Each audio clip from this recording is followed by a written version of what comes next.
Bismillahirrahmanirrahim. Insya Allah membahas tafsir surat An-Nur bersama Ustadz Ahmad Khairul Razikin LC yang adalah PJ Syar'i dari Kutab Al-Fatih Yogyakarta. Saya sempat membaca buku Ustadz Budi Ashari, guru kita bersama, Hafizahullah Ta'ala. Ada satu kalimat di buku beliau, Inspirasi Rumah Cahaya, bahwa ada satu surat di Al-Quran yang begitu banyak menceritakan tentang keluarga. Dan di situ suratnya adalah An-Nur. Maka Allah mengharapkan keluarga-keluarga muslim itu keluarga yang senantiasa menyalakan An-Nur atau cahaya. Semoga kita termasuk keluarga yang bisa tidak padam nurnya, cahayanya di rumah kita masing-masing. Baik, tanpa berpanjang kalam lagi, langsung saja waktu saya serahkan kepada Ustadz Ahmad Khairul Razikin. Dipersilakan Ustadz. Assalamualaikum warahmatullahi wabarakatuh.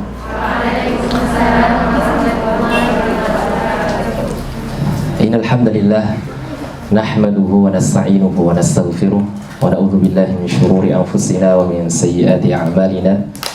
من يهده الله فلا مضل له ومن يضلل فلا هادي له أشهد أن لا إله إلا الله وحده لا شريك له وأشهد أن محمدا عبده ورسوله وأمينه على وحيه وصفيه وخليله نشهد جميعا أنه بلغ الرسالة وأدى الأمانة ونصح الأمة وكشف الله به الغمة وجاهد في الله حق جهاده حتى أتاه اليقين. Allahumma salli wa sallim wa barik wa zid wa anim ala nabiyyina Muhammadin wa ala alihi wa ashabihi wa man tabi'ahum bi ihsanin ila yaumiddin.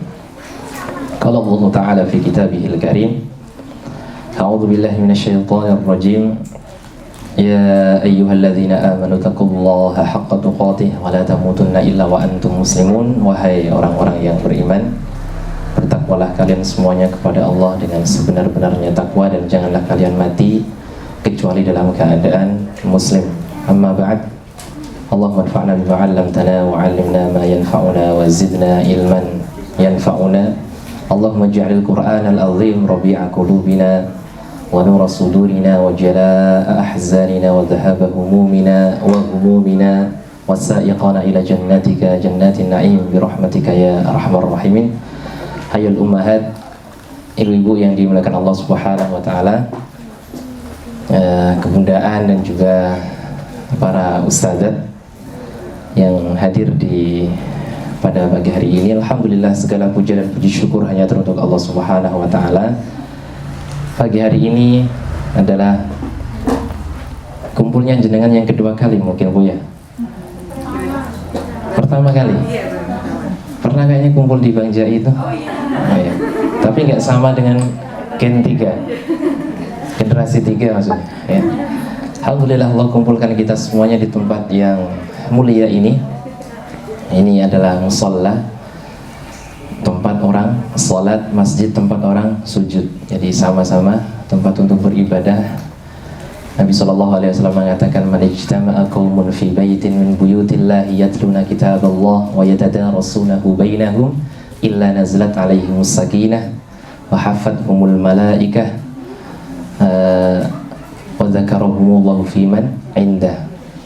Tidaklah suatu kaum itu kemudian berkumpul di rumah Allah, yatluna kitaballah, membaca kitab Allah, wa yatadarasunahu bainahum, kemudian saling mempelajari di antara mereka, kecuali nazalat alaihimus sakinah, diturunkan kepada mereka sakinah, ketenangan, wa ghasyiyatuhumur rahmah, kemudian diliputi rahmat, ziyadatul fil khair ya, tambahnya kebaikan, kemudian wa hafathumul malaikah, yang ketiga Allah izinkan para malaikatnya untuk mengumpuli mereka, maksudnya untuk berkumpul bersama mereka. Subhanallah, jadi kita ini tidak sedikit, ini berapa Bu?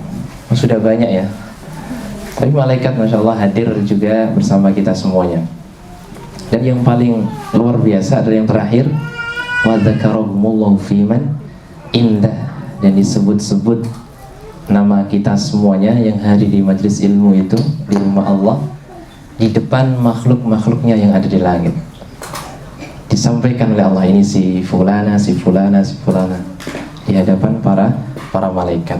Maka itu kemuliaan yang tidak bisa didapatkan kalau kita ngaji di rumah. Maka kita bersyukur kepada Allah dengan izinnya, dengan taufiknya, dengan kekuasaannya menjalankan kaki kita menuju tempat ini itu semata-mata hanya karena Allah Subhanahu wa ta'ala. Salawat ma'assalam semoga senantiasa tercurah limpah kepada suri teladan kita, kepada junjungan kita, kepada Nabi akhir zaman, Nabi Muhammad sallallahu alaihi wasallam, di mana setiap perjalanan hidup beliau kita mencoba untuk meneladaninya. Dan juga di antara episode kehidupan beliau sehingga kita yakin untuk kemudian menitipkan atau mensekolahkan anak kita di Kitab Al-Fatih, yang sejak awal kita mencoba untuk menerapkan apa yang beliau Rasulullah SAW, metode pendidikannya diterapkan kepada para sahabat. Mudah-mudahan Kitab Al-Fatih ini juga bisa menjalankan apa yang dahulu Rasulullah SAW terapkan untuk mendidik para sahabatnya, sehingga lahirlah generasi dari kita semuanya sekualitas generasi sahabat. Amin. Para umat yang dimuliakan Allah Subhanahu wa ta'ala, hari ini insya Allah kita akan membahas tentang surah yang Allah turunkan di fase Madaniyah. Al-Quran itu turun ada dua fase, Ibu, ya. Ada fase Makkiyah dan ada fase Madaniyah. Fase Makkiyah adalah fase yang diturunkan sebelum hijrah. Kemudian fase Madaniyah adalah fase diturunkan setelah hijrah, meskipun turunnya tidak di Madinah, gitu ya. Meskipun turunnya di Mekah, tapi setelah hijrah namanya Madaniyah. Jadi jangan diartikan kalau Makkiyah turun di Mekah, Madaniyah turun di Madinah. Karena setelah hijrah Nabi pun juga pernah untuk kembali ke Makkah, ya. Nah, surah ini, surah An-Nur itu turun di fase Madaniyah. Kalau secara ibu-ibu yang sudah belajar di halqah OTS, kan kita ada pelajaran Makkiyah, Madaniyah. Kalau Madaniyah itu lebih kepada tasyri'at, kepada penanaman syariat, ya. Tapi kalau Makkiyah lebih kepada pondasi. Tapi tidak masalah, kita langsung belajar surah An-Nur. Kenapa? Karena ada banyak pendalilan yang menunjukkan kualitas atau keutamaan surah An-Nur. Sebagaimana yang disampaikan oleh Mujahid dalam hadis yang mursal. Mursal itu berarti hadis yang tidak sampai kepada Nabi, ya, ada yang terpotong. Mujahid seorang ulama tabi'in luar biasa, muridnya Ibnu Abbas. Beliau mengatakan anna Rasulullah sallallahu alaihi wasallam qala allimu rijalakum surat al-Maidah.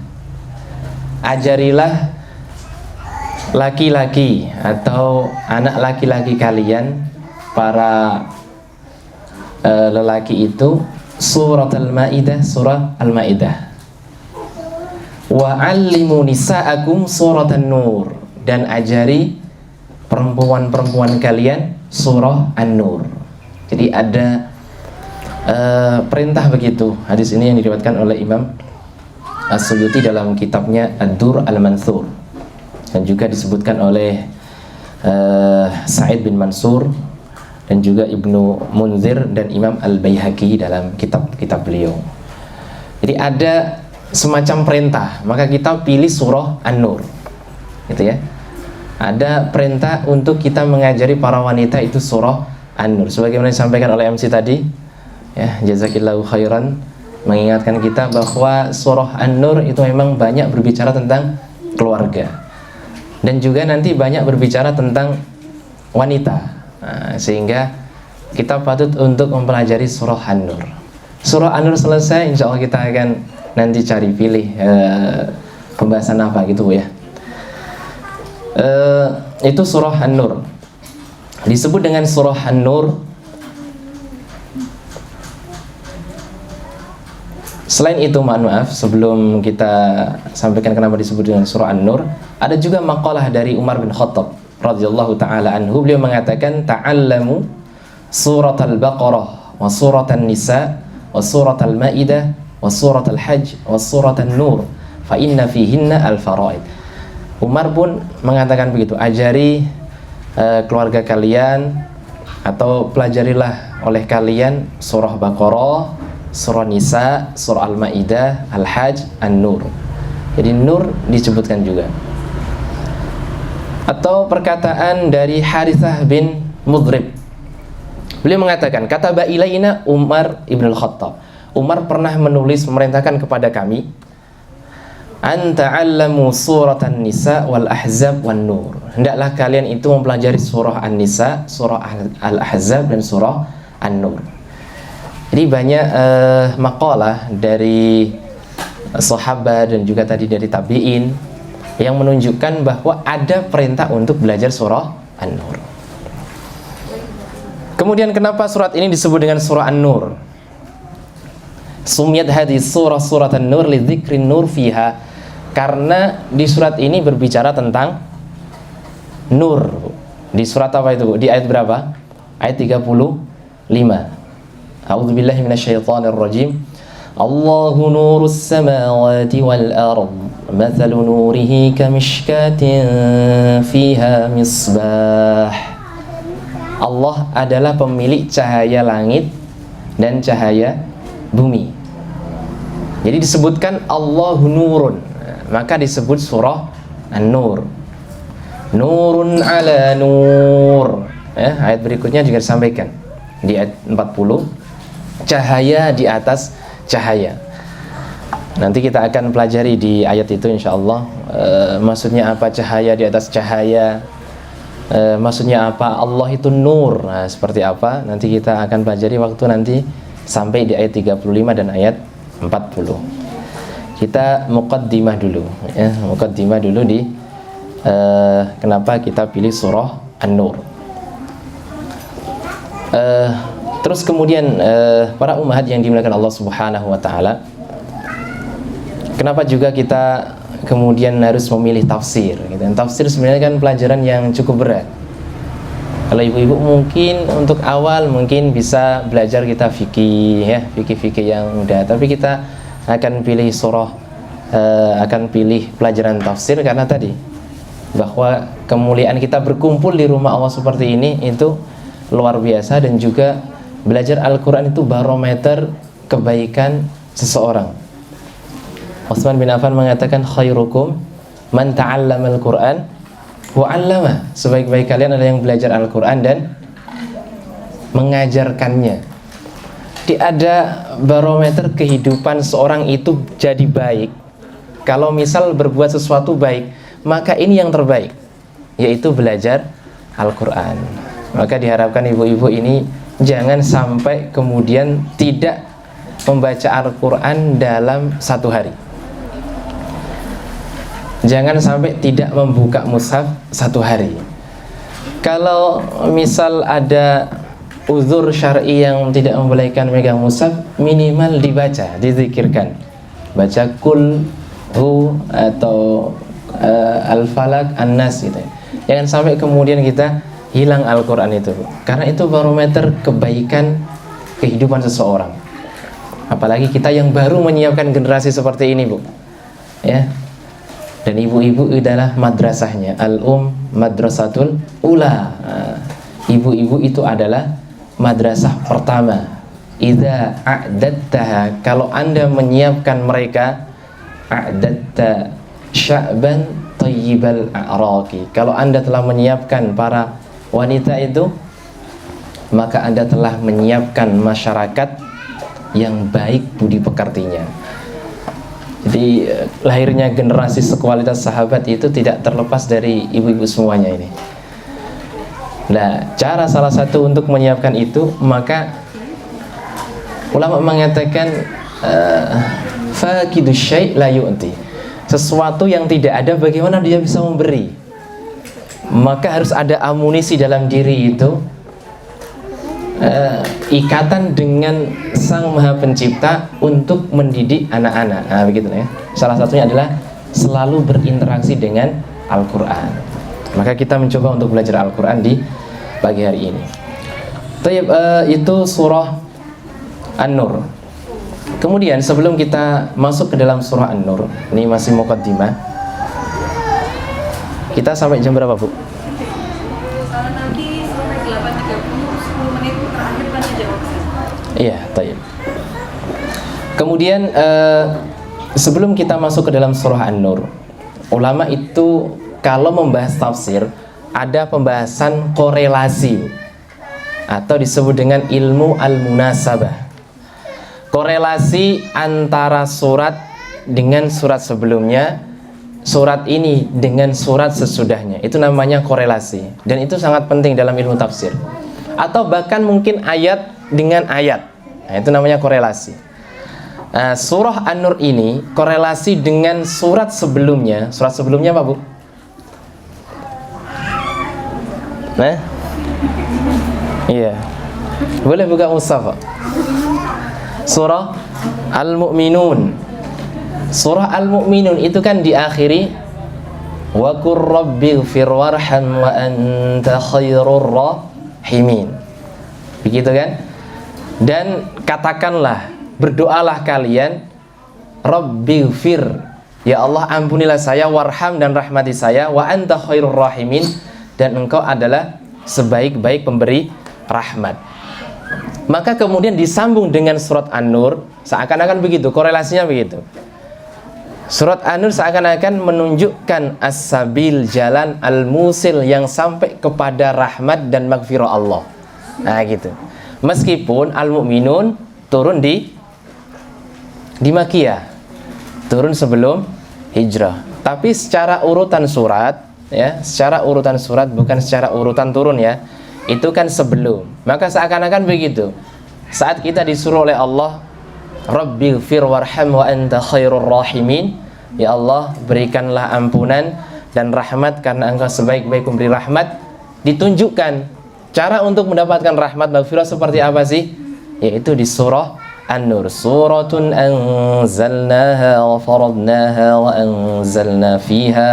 anzalna fiha ayatin bayyinatin la'allakum tadhakkarun.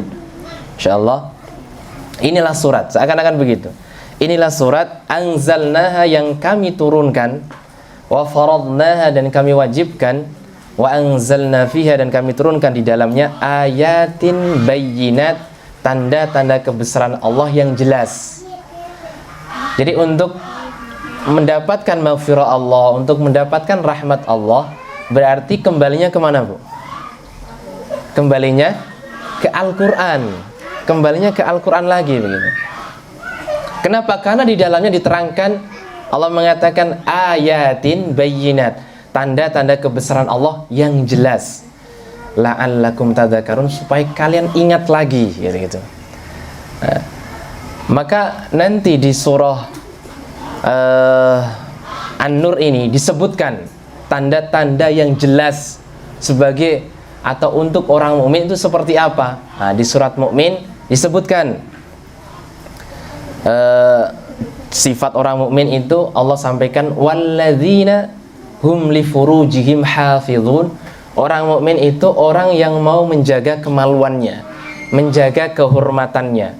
Maka kemudian tanda yang jelas untuk menjaga kehormatan seperti apa disebutkan dalam surat An-Nur ayat kedua, yaitu tentang haramnya perzinaan. Nanti begitu. Bukannya sekedar haram perzinaan, jalan untuk menuju zina Allah stop untuk supaya tidak sampai kepada perzinaan. Nah, begitu. Jadi ada munasabah, ada korelasi antara surah Al-Mu'minun dan dengan surah An-Nur. Itu korelasi An-Nur dengan Al-Mu'minun. Karena nanti di surah An-Nur itu ada kan ada 64 ayat, Bu ya. Ada 64 ayat. Itu nanti akan dibagi menjadi beberapa hal. Nanti akan kita sebutkan tema-tema besarnya ya. Tema-tema besarnya yang kami sebutkan. Terus bagaimana korelasi dengan setelahnya? Setelahnya surat apa, Bu? Surah Al-Furqan. Ya, surah Al-Furqan dimulai dengan firman Allah, Tabarakalladzi nazzala al-furqana ala abdihi liyakuna lil alamin nadhira. Maha suci Allah yang telah menurunkan Furqan, berarti maksudnya adalah Al-Qur'an, ala abdihi kepada hambanya, liyakuna lil alamin nadhira, supaya bagi alam itu menjadi nadhir, peringatan. Apa korelasi dengan surat An-Nur? Surah An-Nur ditutup oleh Allah dengan kalimat, dengan firman-Nya, Ala inna lillahi ma fis samawati wal ard qad ya'lamu ma antum alaihi wa yawma yurji'una ilaihi fayunabbi'uhum bima 'amilu wallahu bikulli syai'in alim. Surat An-Nur kan Allah tutup dengan menyebutkan sifat-sifat Allah yang memiliki, ya, sifat-sifat Allah yang al-badi sebagai pengatur alam, sifat Allah al-hakim yang selalu bijaksana dalam menakdirkan sesuatu, ya. Kemudian Allah akan menghisab manusia, ya kan? Fayunabbi'uhum bima amilu, ini kan menggambarkan tentang hisab yang telah manusia lakukan di dunia nanti akan dihisab oleh Allah. Maka kemudian surah Al-Furqan dibuka dengan menunjukkan sifat Allah yang maha mulia, Tabarakalladzi. Kemudian di samping itu manusia diingatkan dengan nikmat Allah berupa Al-Quran yang menjadi petunjuk bagi manusia. Nah, supaya apa? Supaya manusia nanti dihisab oleh Allah Subhanahu wa ta'ala, mereka dihisabnya dengan hisab yang memudahkan. Kenapa? Karena sudah diberi petunjuk oleh Al-Quran, sehingga jalannya dalam dunia ini itu selalu dipenuhi dengan cahaya petunjuk tadi. Nah, itu korelasi dengan surah Al-Furqan. Itu disampaikan di pembahasan para ulama begitu. Tayyib. Itu munasabah surat An-Nur dengan Al-Mu'minun dan munasabah surah An-Nur dengan surah Al-Furqan. Terus tema besar yang akan kita pelajari di sini disebutkan oleh Syekh Sulaiman bin Ibrahim bin Abdullah Al-Lahim, nulis kitab Aunur Rahman fi Tafsiril Quran. Beliau menyebutkan ada 27 tema di dalam surah An-Nur dari 64 ayat. Kita sebutkan dulu, nanti baru kita masuk ke suratnya. Yang pertama temanya adalah Allah Subhanahu wa ta'ala mengagungkan Al-Quran. Ini tema yang pertama. Ini Allah sampaikan di ayat pertama, Suratun anzalnahu. Ini adalah surat yang kami turunkan. Allah sebutkan dirinya, kami yang menurunkan, menunjukkan keagungan Al-Quran. Bukan ini surat yang diturunkan, bukan, tapi Suratun anzalnaha, kami yang menurunkan Al-Quran. Seakan-akan apa? Ini loh, kami ini turunkan sebagai petunjuk untuk kalian. Kalian harus membacanya. Kalian harus menetapi perintahnya, menjauhi larangannya, begitu. Ini tema yang pertama adalah mengagungkan Al-Quran. Yang kedua, bayanu haddiz zani ghairil muhsan, menerangkan tentang balasan bagi pelaku zina yang dia belum nikah. Orang belum nikah kemudian melakukan zina, apa hukumannya? Terus nanti juga akan disampaikan tentang orang yang sudah menikah kemudian zina, apa hukumannya. Tema yang ketiga adalah bayanu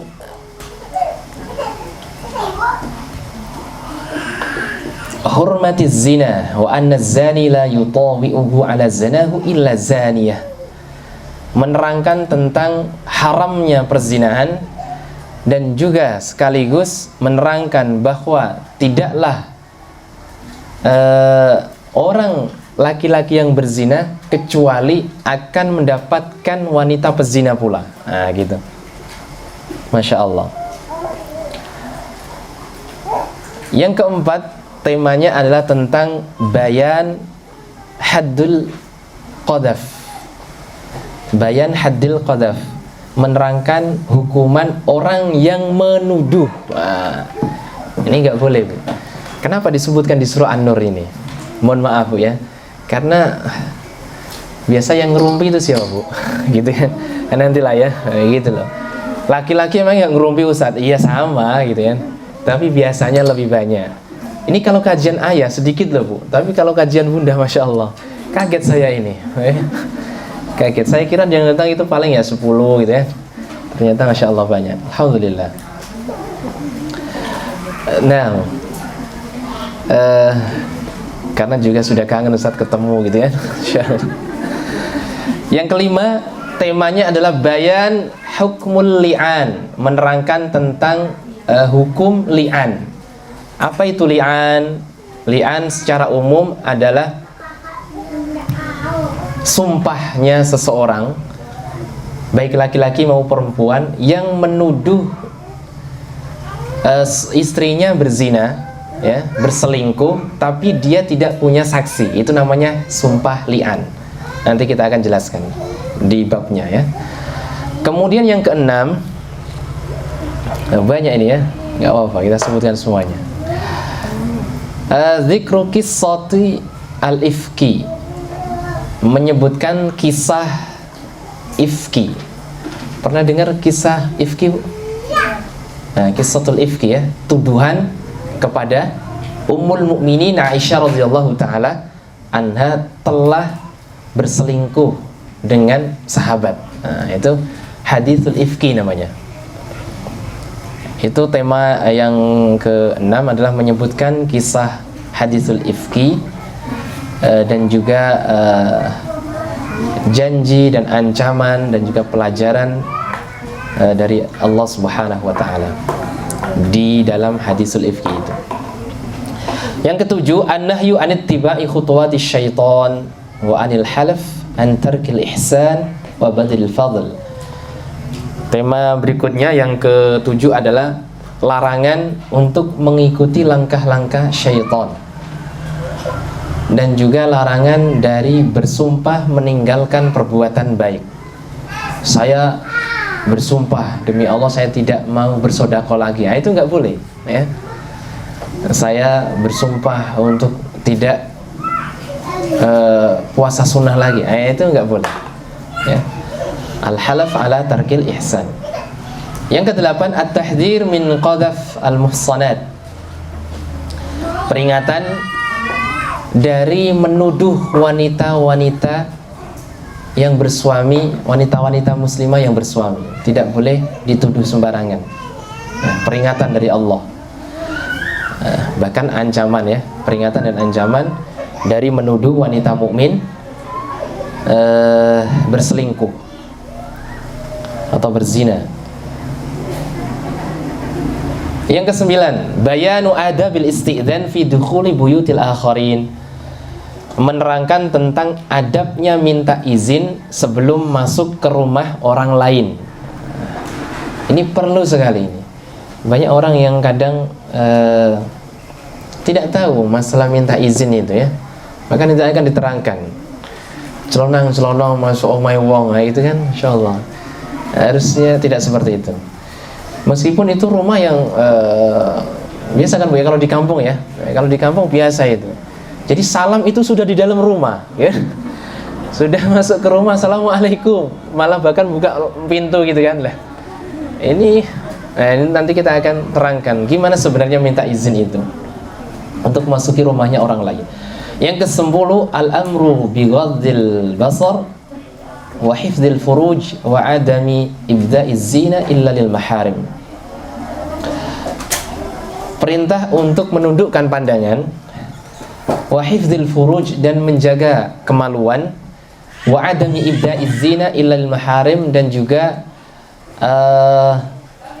perintah untuk tidak menampakkan perhiasan kecuali kepada mahram. Berarti kalau kepada mahram boleh menampakkan perhiasan. Apa yang dimaksud dengan maharim atau perhiasan itu Kita akan kaji insyaallah di ayat 30 dan 31. Kemudian tema yang berikutnya, al-amru bitazwijil ayami minal ahrar wal mamalik wa mukatabah alladzina yuriduna al-mukatabah.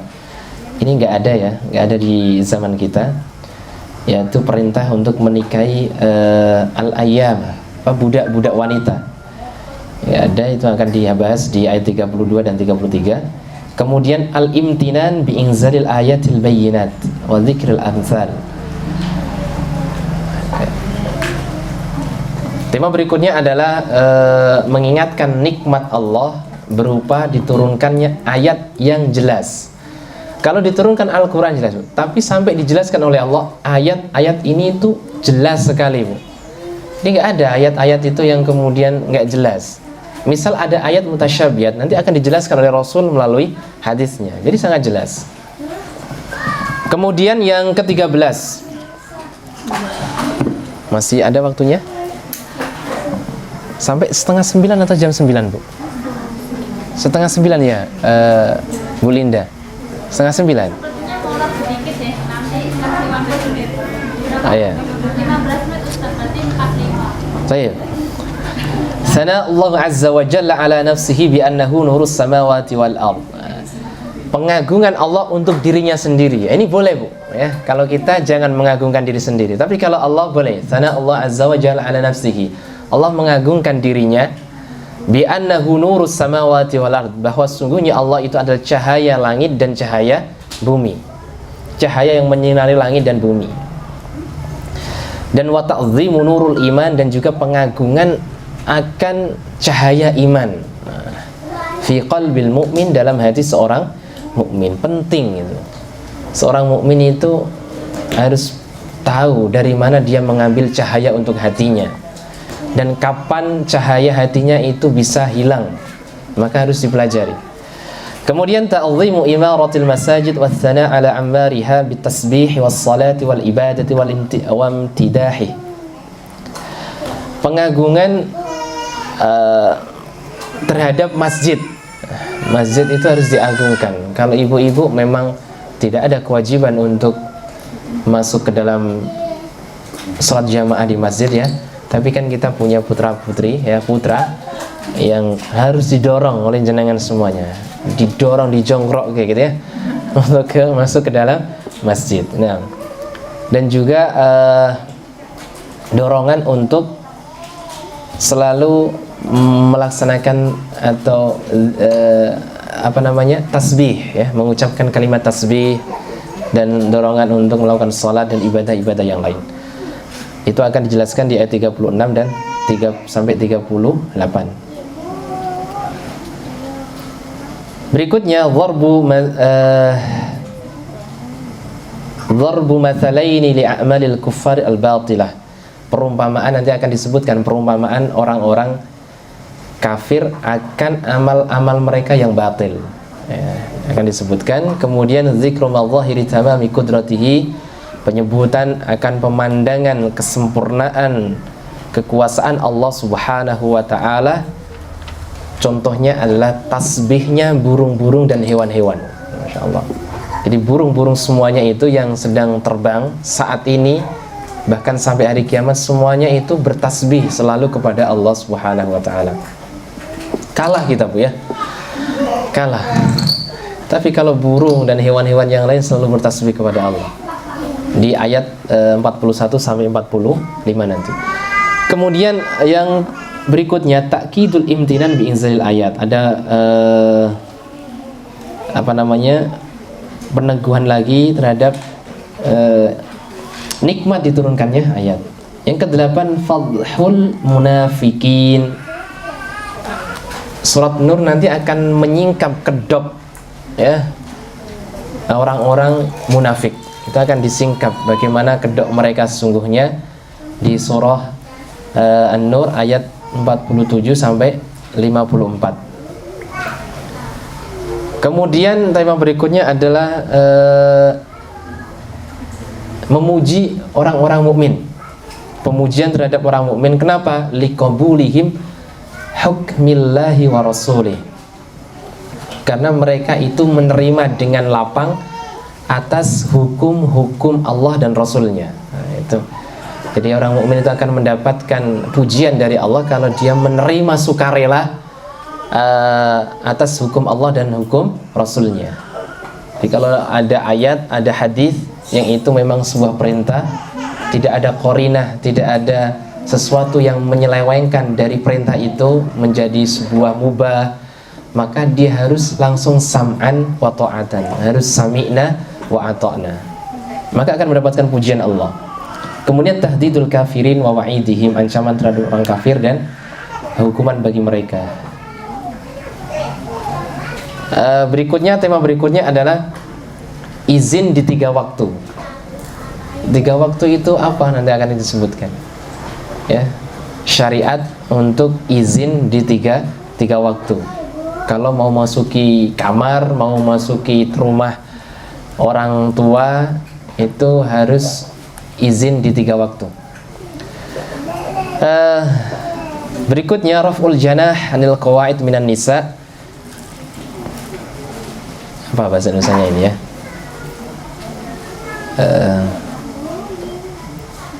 Raf'ul janah anil qawaid minan nisa fi wad'i thiyabihinna. Tidak ada dosa bagi seorang wanita al-qawaid. Al-qawaid itu al-ajaiz allati la yaltafit ilaiha. Seorang wanita yang sudah tidak dilirik lagi. Maksudnya adalah wanita tua, menopause, ya. Maka tidak ada dosa bagi wanita yang sudah seperti itu untuk menampakkan atau menanggalkan baju luar mereka. Nah, tidak masalah. Jadi kalau ibu-ibu yang mbah-mbah ya, berarti mbah-mbah lah bahasanya ya. Kan kita semua akan jadi mbah-mbah ya. Mbah-mbah yang sudah sudah tua-tua itu ya, itu tidak masalah untuk menanggalkan baju luar. Maksudnya apa? Kelihatan aurat yang biasa dilihat, itu tidak masalah. Tetapi menjaga itu lebih baik, itu maksudnya. Nanti kita akan jelaskan ya lebih panjang dan lebih lebar, insyaallah di ayat 60. Raf'ul haraj 'anil a'ma wal a'raj wal marid fi tarkil jihad juga menerangkan tentang tidak ada dosa bagi orang yang sakit, orang yang buta, orang pincang untuk tidak melaksanakan jihad. Kemudian bayanul buyut menerangkan tentang buyut. Buyut itu bukan mbah ya. Itu kalau bahasa Jawa buyut apa bu? Mbah kan dah buyut ya. Kalau buyut itu jamak dari bait, jamak dari rumah. Menerangkan tentang rumah yang diperbolehkan kita makan meskipun tidak diberikan izin. Rumah seperti apa sih? Atau rumahnya siapa yang kemudian kita masuk boleh makan di dalamnya? Nah, itu seperti apa? Meskipun pemilik rumahnya tidak ridho. Aneh bu ya, tapi boleh.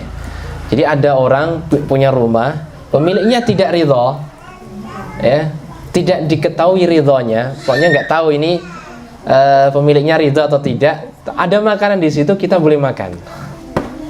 Insya Allah akan diterangkan ya. Kemudian bayanus sifatil mu'minin haqqo, akan diterangkan tentang sifat-sifat mukmin yang sejati itu seperti apa. Bukan yang pengakuan saja, ngaku-ngaku mukmin ya, klaim saja bukan. Taib. Kemudian nahyul mu'minin an yunadur Rasul sallallahu alaihi wasallam bismihi mujarrada. Tidak boleh memanggil Nabi itu dengan namanya Muhammad, itu nggak boleh. Ya. Larangan bagi orang mukmin untuk memanggil nama Nabi dengan namanya saja. Ini biasa dilakukan oleh orang-orang Badui ya, Badui, orang-orang pedesaan yang kolot, tidak berpendidikan. Itu kadang kalau bertemu Nabi langsung dipanggil aja ya Muhammad itu ya. Tapi Nabi tidak pernah marah. Tapi kemudian Allah turunkan ayat yang ke-63 ini untuk menunjukkan pelarangan, karena nggak sopan begitu ya. Wong kalau kita manggil ayah bunda aja mosok jengene bu, kan nggak mungkin ya kan. Misal bapaknya namanya siapa kan dipanggil, nggak sopan sekali itu. Bukan haram tapi mungkin bisa uququl walidain ya, durhaka kepada orang tua. Kemudian yang ke-27 takrirus sa'ati malkillahi azza wa jalla wa ilmih, menetapkan bahwa kekuasaan Allah Subhanahu wa taala dan ilmunya Allah itu sangat-sangat luas sekali. Dan juga menerangkan tentang makhluk itu nanti akan kembali kepada Allah sebagaimana dahulu dia diciptakan, maka dia juga akan kembali kepada Allah Azza wa Jalla. Baik, itu tema-tema di dalam surah An-Nur. Kita ketahui dulu secara umum, nanti insya Allah akan kita bahas satu persatu sesuai dengan urutan ayat insya Allah ta'ala. Mungkin itu sekedar muqaddimah ya di pertemuan kita pagi hari ini sebelum masuk tafsir surah An-Nur. Ada yang mau disampaikan, Bu? Kita cukupkan ya. Kita buka pertanyaan mungkin. Bismillahirrahmanirrahim. Masih ada waktu kurang lebih 15 menit ke depan ya. Silakan jika ada ummahat yang ingin menanyakan dari apa yang tadi sudah disampaikan oleh Ustadz Ahmad, dipersilakan. Sambil menunggu pertanyaan, saya coba simpulkan sedikit tafsir surat An-Nur untuk bab muqaddimah ini. Surat An-Nur adalah surat Madaniyah, yaitu surat yang turun setelah proses hijrah Nabi SAW. Kemudian ada sebuah hadis yang disampaikan oleh Rasulullah SAW bahwa ajarilah perempuan-perempuan kalian surat An-Nur gitu. Dan surat An-Nur ini banyak berbicara tentang keluarga dan juga wanita. Nah, ini berarti sangat erat hubungannya dengan kehidupan kita sehari-hari ya sebagai seorang wanita. Baik, Ustadz izin bertanya, bagaimana asbabul nuzul dari surat An-Nur? Ah ya. Baik, bismillah, alhamdulillah, salatu wassalamu ala rasulillah ba'd. Jazakillahu khairan. Ibu yang bertanya tadi pakai surat, Bu ya? Iya, Bu. Ya, yang malu pakai surat, Bu ya. Nanti saya akan balas suratnya dengan pertanyaan insyaallah. Baik. Asbabun nuzul. Asbabun nuzul itu sebab turunnya ayat atau sebab turunnya surat. Kalau asbabul wurud itu sebab turunnya sebuah hadis. Kenapa hadis itu muncul? Itu namanya asbabul wurud. Kalau Quran namanya asbabun nuzul. Tidak semua Al-Quran itu ada sababun nuzulnya. Tidak semua Al-Quran ada sabab nuzulnya. Kadang tanpa ada sebab turunnya, tanpa ada sebab Al-Quran itu turun. Tapi ada surat yang juga memiliki sebab turun. Misal surah Al-Ikhlas itu kan ada sebab turunnya, di mana orang-orang kafir itu menemui Nabi, mereka meminta, ya Muhammad, siflana rabbak, sebutkan sifat-sifat Tuhanmu, gitu ya. Kalau Tuhan kami kan jelas ini ya. Kalau Tuhanmu itu seperti apa? Maka kemudian turunlah surah Al-Ikhlas. Nah, kalau surah An-Nur ini sebenarnya dia memiliki sebab turun yang banyak, Bu. Ya, sebab turun yang banyak. Disebutkan nazalat surat An-Nur ba'dal hijrah nabawiyah, qala ba'dul ulama innaha nazalat fil 'am al-khamis minal hijri. Disebutkan bahwa surat An-Nur ini tepatnya itu diturunkan di tahun 5 Hijriah. Jadi setelah hijrah selang 5 tahun turun surat An-Nur. Dan di surat An-Nur itu katsir minal ayat fi suratin Nur sababun lin nuzul. Dia punya sebab turun yang banyak. Ya, punya sebab turun yang banyak. Jadi tidak kemudian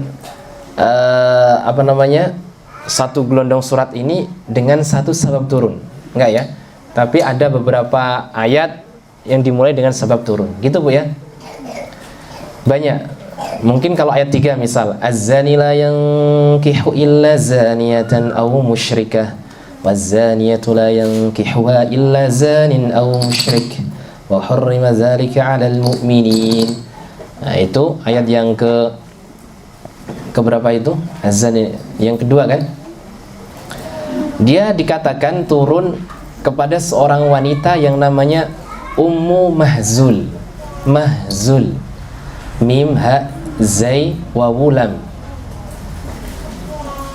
Urifa anha anha kanat tumarisu zina. Ummu Mahzul ini orang yang, mohon maaf, dia suka berzina. Nah, dia ya semacam kayak apa? Pelacur ya. Kemudian ada laki-laki dari kalangan sahabat, karena Ummu Mahzul ini memiliki paras yang mungkin menarik gitu ya, sehingga ada sahabat yang berkeinginan untuk menikahinya setelah dia sudah tidak nggak tahu, intinya ada sahabat ya, rajulun minas sahabah fi an yatazawwajaha, dia ingin menikahi dan itu diketahui Nabi, maka kemudian turunlah surat ini, azani la yankihu illa zaniyah, seorang pezina itu tidak layak dinikahi oleh seorang pezina pula. Nah, begitulah. Jadi seakan-akan larangan jangan menikahi seorang pezina begitu.